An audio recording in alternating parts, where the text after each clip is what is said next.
It's fun doing some of the songs in my videos myself. Unfortunately, I mostly know sad songs in Norwegian or Swedish. Welcome back to my garage. Previous video, we had a hard time starting the PIP engine with the blower attached. We started out using this directly fed from the tank Speedway carb, which has been working perfectly on the brute force concept engine. The upside down nature of this engine made flooding a huge problem. I switched over to a pumper carb. This is a stand-in for the one sitting on the engine. Not flooding anymore, but the exact opposite. We were not getting fuel at all. This type of carb has a built-in pump.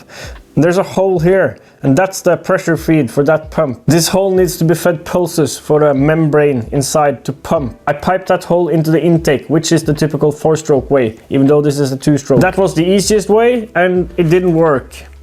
And last night, it kind of dawned on me why I think that didn't work. I'm going to relocate it to the crankcase now. On a supercharged engine, pre-blower will only see negative pressure, and post-blower will only see positive pressure. And that's key here. I'll show you. Here's a crude illustration of the diaphragm pump in these carbs. You have a fuel inlet. You have a diaphragm illustrated by this block of aluminium. There's a valve seat here. Into the next stage in the carb. Here there's a valve with a spring. And this is the pulse line. And here's that membrane illustrated by a block of aluminium. And there's little flaps which act like valves here. They move. This one can shut off the fuel supply. This one's like a reverse flow check valve thing. This valve requires pressure to open, pop-off pressure. Now, here's the scenario in normal operation. This line is hooked up to the crankcase. There's alternating positive and negative pulses. On the negative pulse, the membrane is moving up. This flap is pulled open and fuel is drawn into the chamber here. With the positive pulse, the membrane is moving down, pushed away. This valve is closed off. This valve flap is pushed open and fuel is pushed from here into the chamber here. When pop-off pressure is reached, it's pushed past the valve here. Now the scenario of how I've currently got it hooked up on my engine. This pulse line is hooked up pre-blower, getting negative pulses only, which means the membrane is being sucked up, fuel is drawn in, then it's just released, not creating very much pressure here for that valve to unseat and let fuel pass through. What I'm going to do is hook this up post-blower. So there will be only positive pulses here. This means the membrane won't move much in the negative direction, sucking fuel in. But this carb is gravity fed. Doesn't need much help filling this chamber with fuel. We will get that necessary positive pulse up here, which will force fuel in here and past that valve.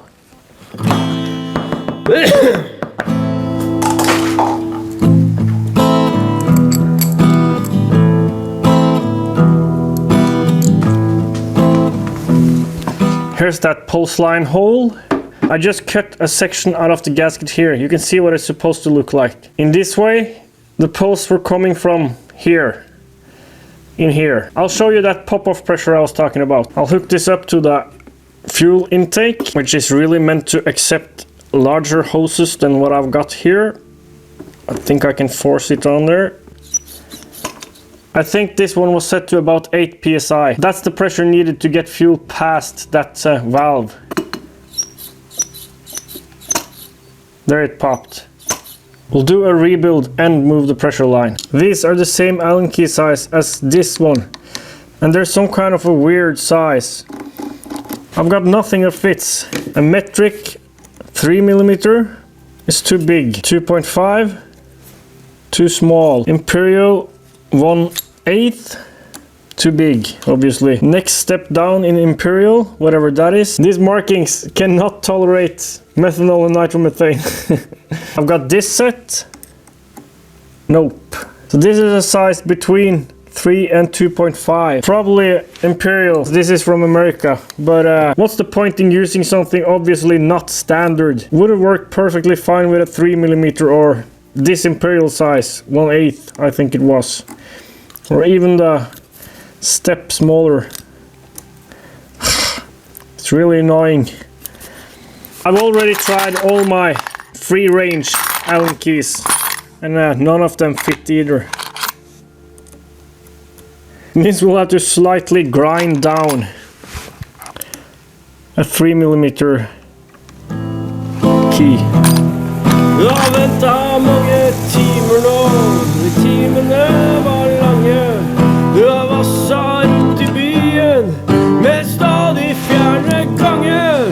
Vi prøver å huske hvordan det var før i tida. Med hver eneste muskel minner jeg på livet ditt nå. I just cut my fingernails. I regret it now. Would have been the perfect tool for scraping off excess gasket. It's frowned upon having long fingernails, but they do come in handy in a lot of situations. Som aldri kommer når han skal. Han frisk og du syk og han har mye bedre tid enn deg.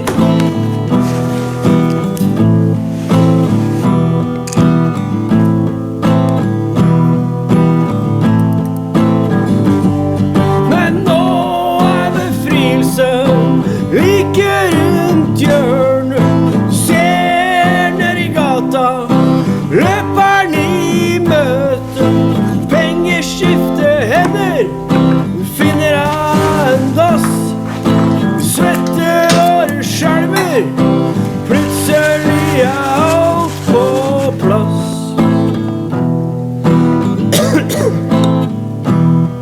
Noe spiker. Ja. Når huet kjører i seg, magen slapper av. Det ikke noen orgasme, men det føles jævla bra. Nok en gang berga, redda i den siste liv.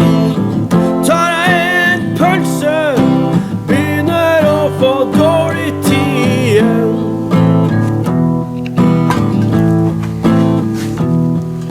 En nattings og en mornings, det alt du trenger nå.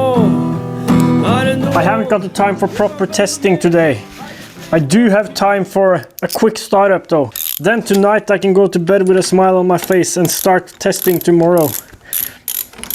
If it doesn't start, I can go to bed with a nice problem to solve, which isn't bad either.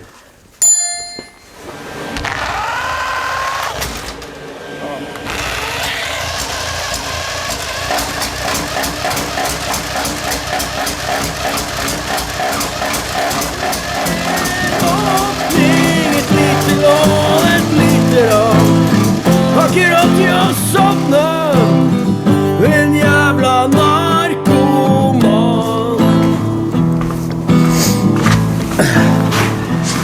I just realized I'm an idiot. The trigger triggers when it passes the lobe, like at the end of the lobe. And I've got it set up like if it were triggering when it first encountered the lobe on the trigger wheel. Which means what I thought was 15 degrees of advance as a starting point, 40 degrees after top dead center or something. That explains a lot. Noen spiker, noen dag. Det går å tenke på å kutte. Dine pulsårer er jo mye enklere enn å slutte.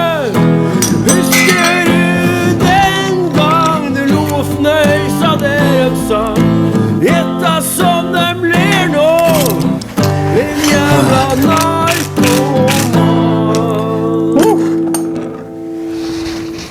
Puller, impact wrench, sandpaper, clamp.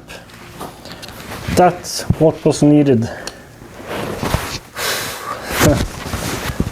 Now, set piston to top dead center, turn back 0.835, reattach trigger wheel, now with the lobe in the correct position, leaving the trigger, not entering.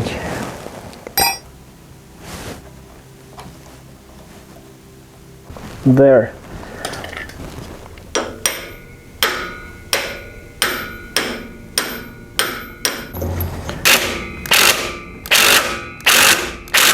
Now let's check if it slipped.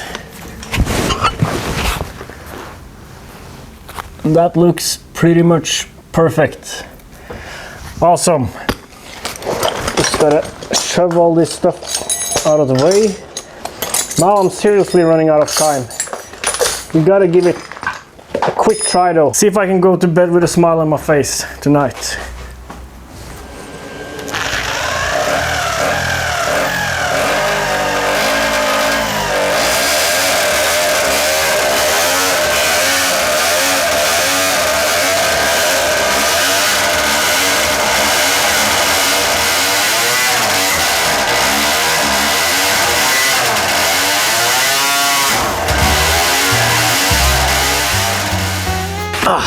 Awesome. Seemed like it was lean misfiring when I tried to give it too much throttle. I think we should go back to the other carb now. It delivers more fuel. I know this one went lean when I tested it last time. It was ignition timing all along. We learned something here. Double check and double check again. Ignition timing. In case the carb switch will cause trouble, I'm going to confirm my timing with a timing light with the other carb first and then switch it over. First step is to make new timing marks. This time I'm going to use some layout fluid to make them more visible with the timing light.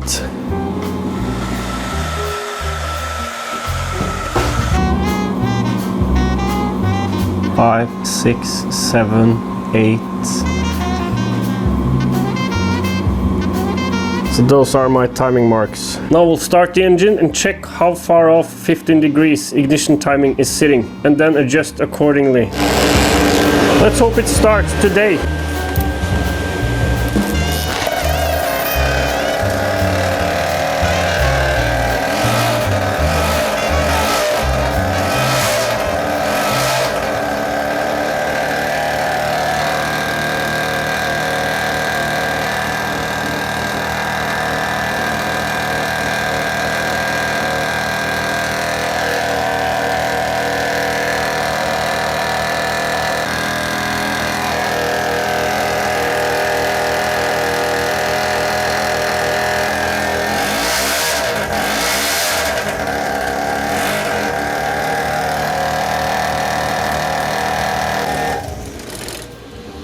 The timing light is not working.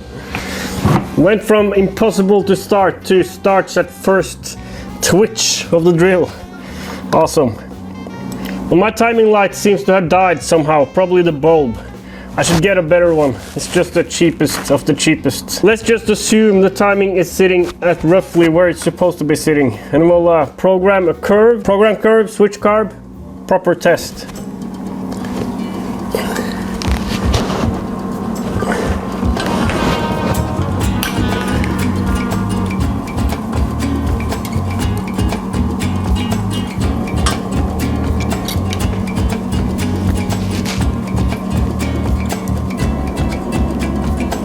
First, see if it starts and runs with a speedway carb, then see how it behaves without any load put on it, except for the inertial whole system, and then start putting load on it and see how it behaves.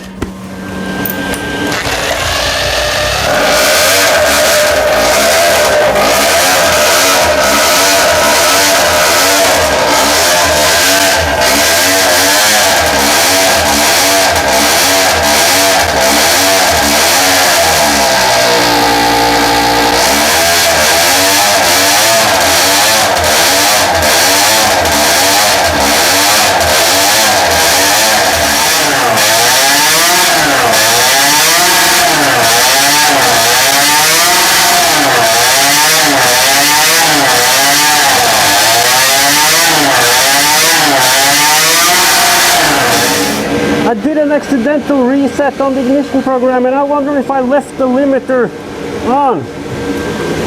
I'll try setting it super high.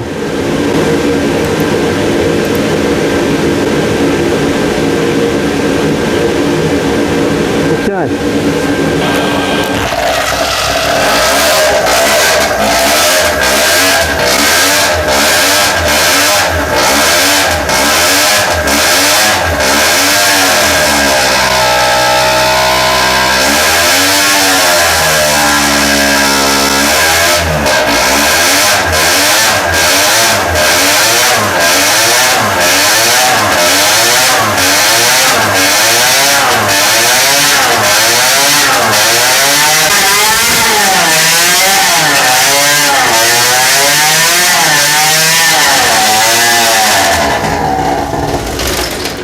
Oh, nut flying off here.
It works.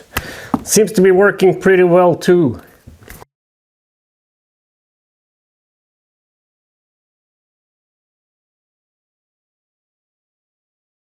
I think we had some problems with the brake. It certainly didn't slow the engine down noticeably.